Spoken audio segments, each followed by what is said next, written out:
Bem, vamos estudar alguns aspectos da semiologia cardíaca.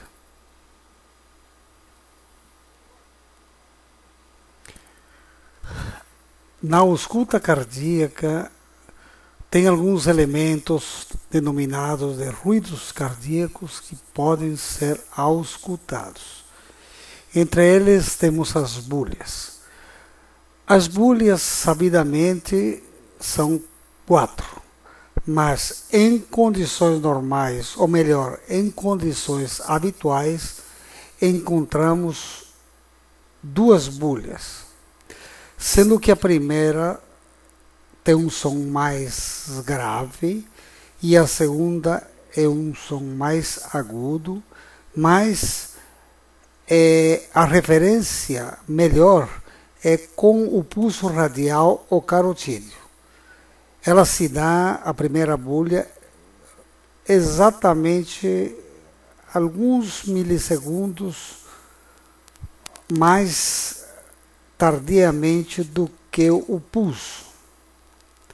Ou melhor, primeiro se dá o barulho e depois o pulso.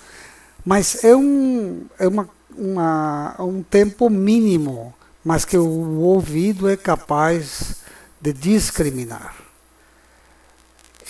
Então, a primeira búlia praticamente coincide com o pulso carotídeo ou pulso radial. Dessa forma, nós podemos identificar o que é a primeira búlia e o que é a segunda búlia. Bem, além do timbre, como eu disse, que é mais grave a primeira búlia e mais agudo ou seco a segunda búlia, temos que lembrar o seguinte, que a primeira búlia se ausculta melhor nos focos da ponta, tanto no mitral como no tricúspide e muitas vezes, melhor ainda, no mesocárdio. Enquanto que a segunda búlia se ausculta melhor no foco pulmonar, isto é, no segundo espaço intercostal à esquerda. Então, o habitual, o que nós encontramos mais frequentemente são as búlias. No entanto, nós poderemos também encontrar uma terceira ou quarta búlia. Geralmente, estas búlias adicionais na ausculta são de caráter patológico.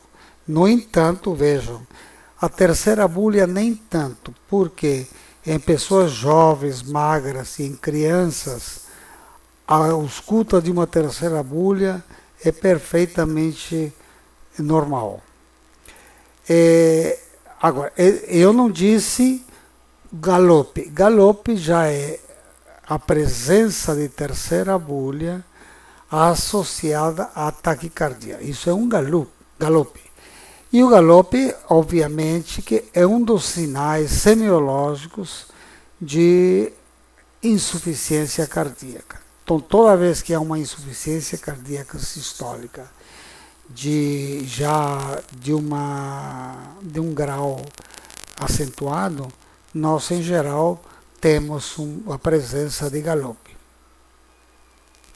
A quarta búlia já é uma condição que é sempre patológica, não precisa ter galope. Só a presença de quarta búlia já é um sinal de anormalidade. A terceira búlia se dá quando o ventrículo esquerdo enche, no período de enchimento rápido, e as fibras miocárdicas, elas vibram, causando a terceira búlia. Agora, a quarta búlia já é uma condição que, no geral, não deve ser auscultada, porque já entrou sangue dentro do ventrículo depois do período de enchimento rápido e lento, e agora o remanescente de sangue dentro do átrio esquerdo precisa ser colocado esvaziado dentro do ventrículo, dentro das câmaras ventriculares. Para tanto, tem que haver a contração atrial. Em situações nas que a distensibilidade do ventrículo esquerdo ou direito está diminuída, o remanescente de sangue dentro do átrio esquerdo é maior do que o habitual. Portanto, o átrio precisa se contrair, o átrio ou os átrios precisam se contrair com muita força, gerando a quarta bolha. Então, a quarta bolha é sempre patológica. A quarta bolha, ela simula um desdobramento da segunda bolha. No entanto, o desdobramento da segunda bolha se ausculta melhor no segundo espaço intercostal esquerdo, ou seja, no foco pulmonar.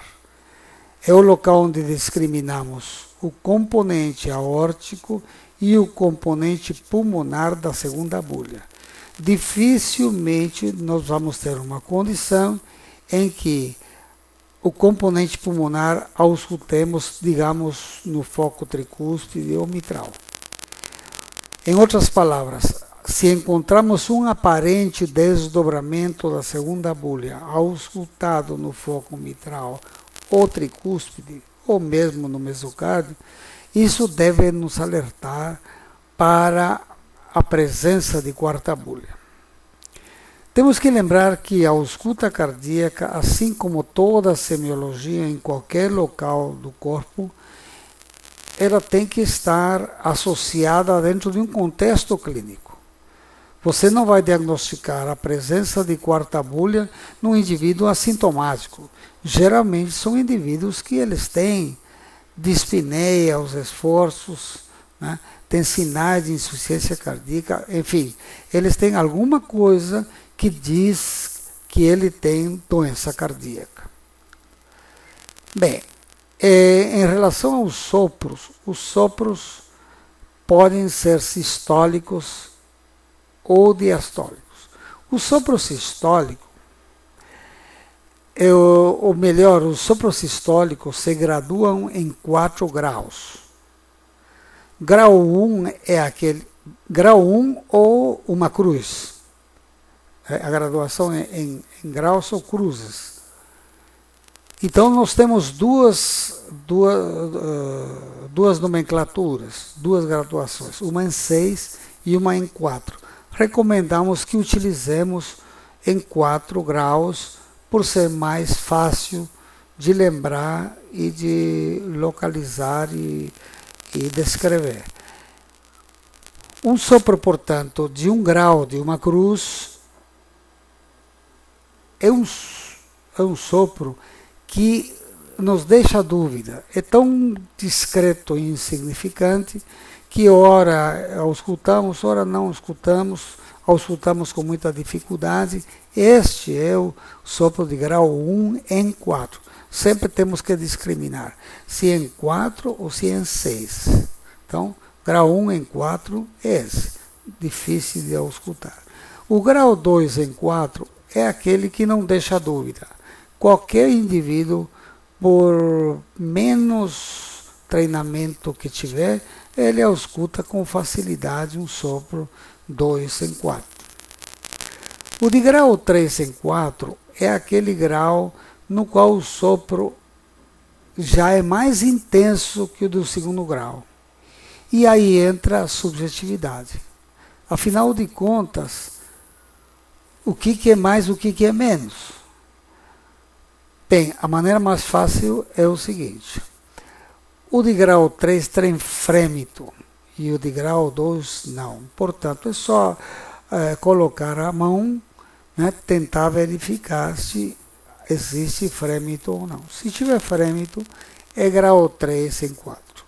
O grau 4 em 4, que é o máximo, é aquele sopro tão intenso que nós não precisamos encostar o estetoscópio no tórax. E podemos, inclusive, auscultá-lo apenas colocando o ouvido perto do tórax. De tão intenso que ele é possível que a gente ausculte nestas duas situações. Chegando perto do indivíduo, já existe um sopro. Esse tipo de sopro já é muito difícil e raro de encontrar. Era muito mais encontrado quando da presença de próteses mecânicas, né, de bola, colocadas em posição aórtica. Né? Então, elas podiam gerar, e principalmente quando elas estavam disfuncionantes. Então, elas geravam um barulho bastante grande. Ou mesmo sopros aórticos, né? Podem, em situações pouco encontradas agora, podem gerar sopros muito intensos. Mas, enfim, nós já praticamente não deixamos de escutar este tipo de sopro.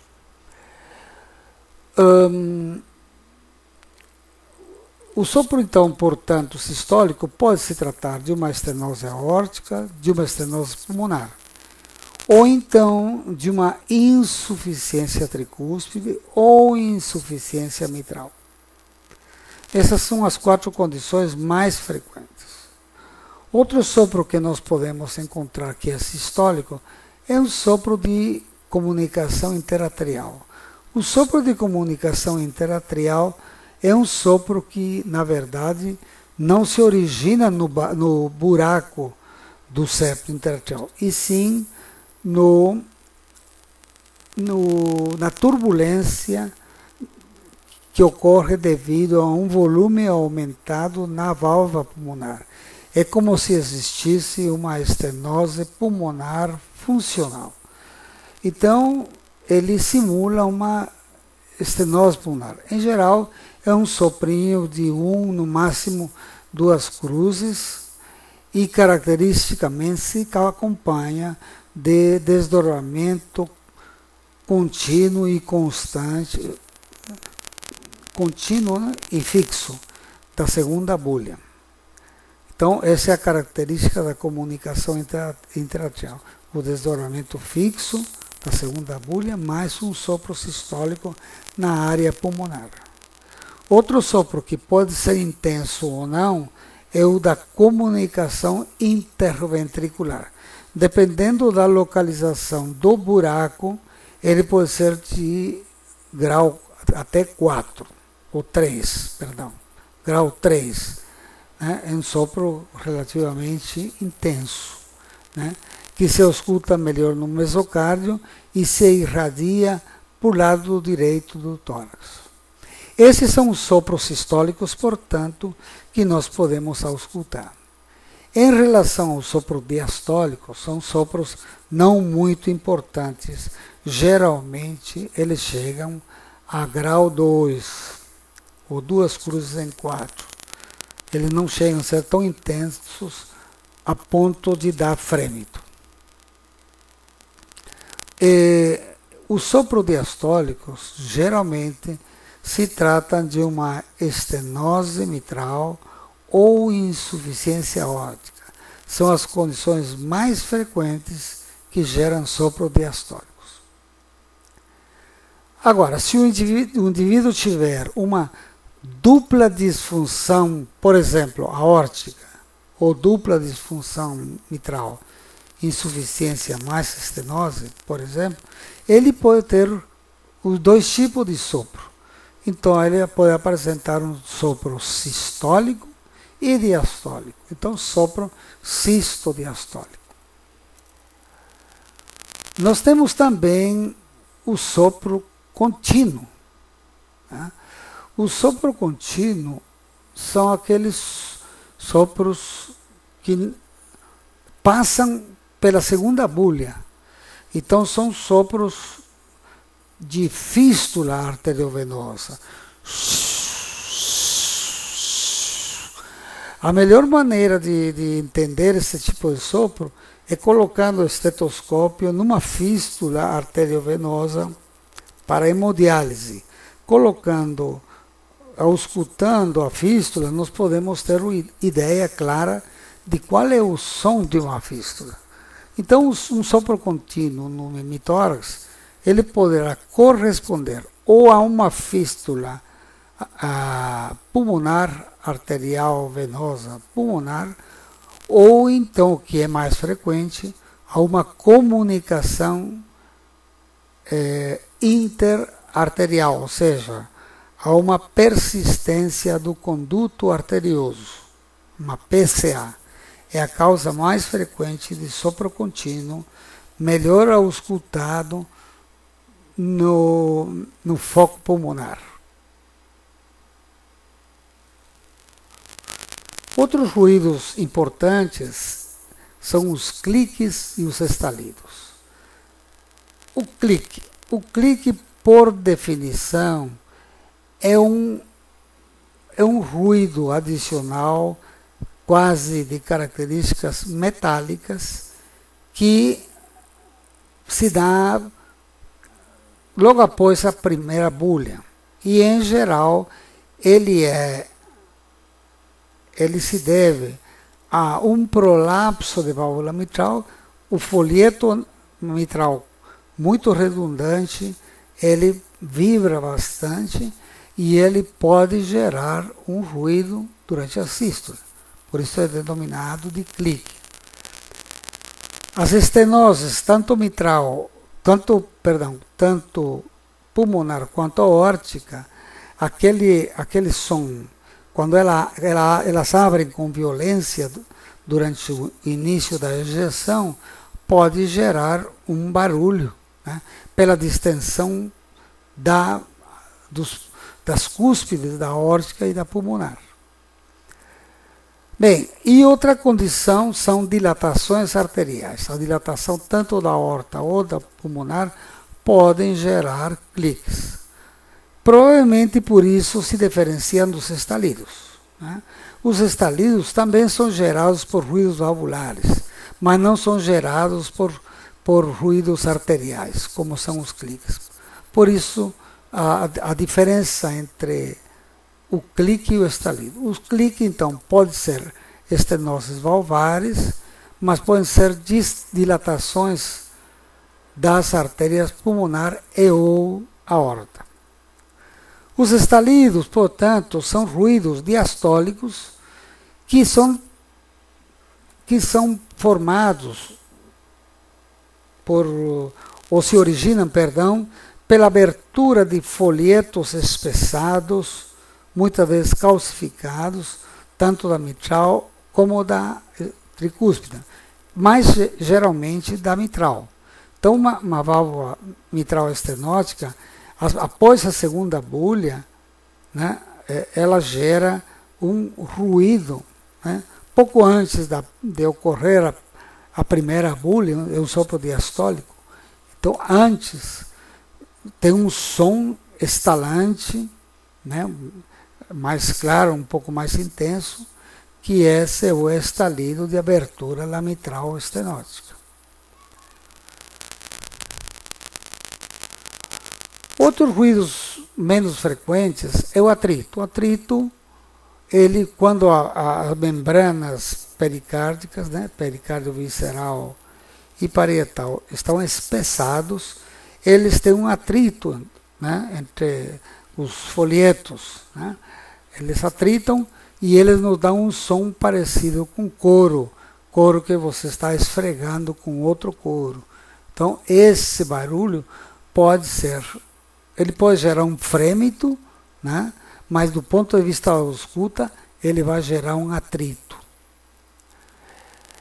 Na pericardite constritiva, que é uma condição clínica muito rara de se encontrar hoje em dia, porque uma das causas principais é a tuberculose, e a tuberculose, embora outra vez bastante prevalente na população, no entanto, os casos não chegam a fazer grandes cavernas ou produzir uma pericardite constritiva como era no passado, mas eventualmente pode. E esse ventrículo que se distende com dificuldade por causa das membranas espessadas do pericárdio, então isso gera um barulho chamado knock pericárdico. Estes nomes que eu vou situar a seguir, todos têm a denominação da forma inglesa da fala, ou seja, não dizem muito para nós, mas é o ruído mnemotécnico para poder lembrar e entender esse ruído. Então, knock é um barulho exatamente que simula essa palavra, como pronunciada em inglês, knock. Né? É claro que é um ruído diastólico, por excelência, e, como disse, já um pouco mais difícil de auscultar. Outros ruídos mais frequentes, ou que podem ser auscultados mais frequentemente na prática do dia a dia, são os whoops e honks, também com a maneira como se pronuncia em inglês. Então, whoop. Então, é um ruído que tem esse som mesmo. Whoop, whoop, whoop, whoop. Ou então, honk, honk, honk, honk. Com H aspirado, como em inglês. Honk, honk. Estes barulhos geralmente acontecem nos prolapsos assim grandes da válvula mitral. É o flap daquele folheto muito grande. Então, como se aquele barulho que gera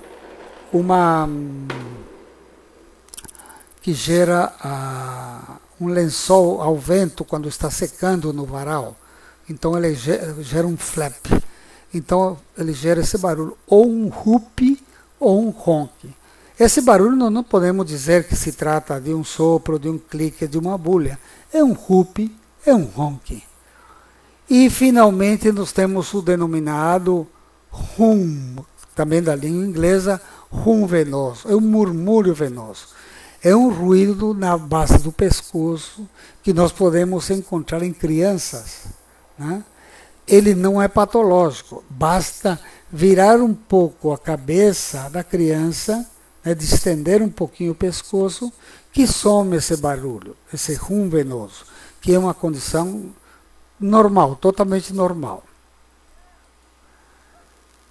Então, desta forma, acreditamos que nós passamos uma informação sobre os ruídos cardíacos passíveis de serem encontrados na ausculta cardíaca.